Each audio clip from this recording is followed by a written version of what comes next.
Good evening.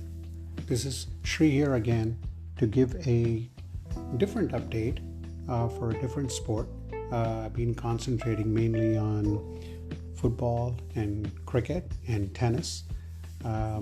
We will switch a little bit to a different sport, and this is not a recap of any event, but wanted to talk a little bit about the Netflix new documentary on the PGA Tour called Full Swing. This just came out last week, and it's 8 episodes in all. The timing couldn't be more perfect because of the feud that the PGA Tour has had with the LIV Golf. They poached some of the biggest names away from the sport, like Koepka, Phil Mickelson, Dustin Johnson, Ian Poulter. So it was very interesting that Netflix did a series right during the controversy with the LIV Golf. But anyway, these are 8 episodes. I call it must-see TV, must-see TV series or must-see Netflix series. It was really well done. This goes into the same,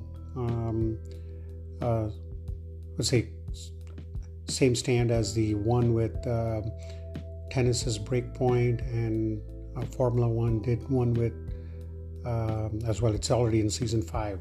That's going to come out in a week or so. So anyway, this is in the same line as that. I really think that this series was well done. I can quickly go over the different episodes. I think episode 1 focuses on childhood best friend Jordan Spieth and Justin Thomas, how they became fierce rivals as they continue to win on the PGA Tour. Don't want to go too much into each and every episode because I think there is so much of nuances that go into it. There's a little bit about the prank that's being referred to, so I would encourage you to watch the episode rather than me giving almost a minute by minute update on the episode. The second one was again focuses much on Brooks Koepka. Koepka was somebody who started very, very strong, won 4 championships in a period of 2 years, and then went on a big slump, and how he comes back, fights through a lot of those things during the slumps. The third one is probably one of the most interesting episodes that clearly focuses on one golfer, Ian Poulter,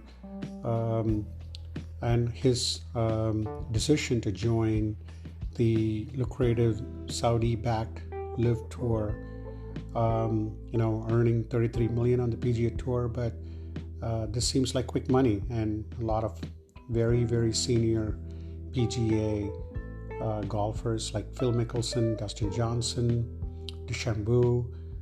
So a lot of folks have already left to the tour. So that episode, Money or Legacy, was a very interesting episode that focused on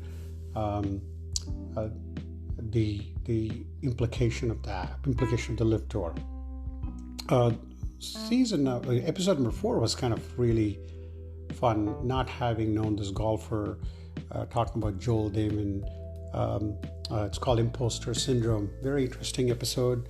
I think very self-deprecating guy, and his comment in one of the episodes was very funny. When he says somebody had to be the 70th best golfer in the PGA. So, but very well done. The episode really focused on the talent that this person has. It's just a question of whether he wants it or not. The episode number 5 focused a lot on Matt Fitzpatrick, an amazing comeback for him, winning the US Open.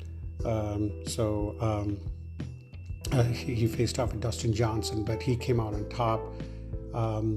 Amazing story about the young kid from England, and someone who's very, very, I think he's someone who has kept every round from since he was 15 years old. So really, the episode really goes into a lot of his preparation and mentality. Episode 6 was actually one of also my favorites. Very Tony Finau, focusing on Tony Finau and Colin Morikawa. Pretty interesting the way they approach things to the game. Tony Finau is someone who recently started prioritizing traveling with on the tour with his wife and their large family.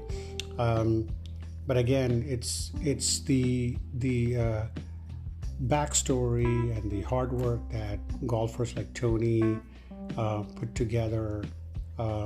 He's someone who should win, one of those 4 major championships. And he finished pretty strong, winning back-to-back weeks. There's a lot of good scene at the end of the episode, so I would definitely tune to that. Episode 7 was very interesting. It focused on 2 rookies from last year, Sahith Theegala and Mito Pereira from Chile. Sahith, who went to Pepperdine, looking for their first win on the PGA Tour, and the kind of things that they had to go through to learn during the tour. Both of them did extremely well. Both of them had chances to win. I personally was there for the Travelers Championship, where Sahith had chance to win, but also I think he also had a big chance in the Waste Management Trophy as well. So it is very very good backstory on both of them, the hard work.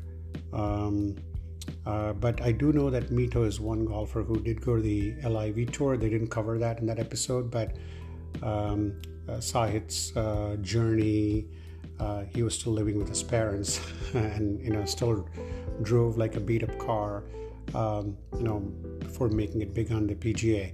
And he's already started pretty well in the 2023 campaign. He was actually tied for 6th in the Genesis Tour that finished yesterday. Episode 8 was actually a classic episode, but this one was more focused on the FedEx Tour Championship. Amazing finish at the end. This is something that focused on the PGA poster child, Rory McIlroy. And he had some interesting things to say about Phil Mickelson, so I would tune in to listen to that. But he faced off Cam Smith, who again bolted to the LIV Tour, and Scottie Scheffler as well for the FedEx Championship. So the episode was well done. I think for golf, this is something that was necessary to get a boost in the ratings. I think the episode, all the episodes had a unique, I would say, a background story to it and stood out on their own. So I would truly encourage all of you to watch the Netflix series Full Swing. Looking forward to already season number 2. And I think there could be more information on the LIV Tour and how the PGA is going to adapt. I think the PGA already made a lot of changes based on the impact they faced due to the LIV Tour. But this is incredible series that I would strongly encourage everyone to watch. So with that, I know this was probably one of the longest episodes, but I really think that golf is in the right direction. Thank you so much for listening. Appreciate it.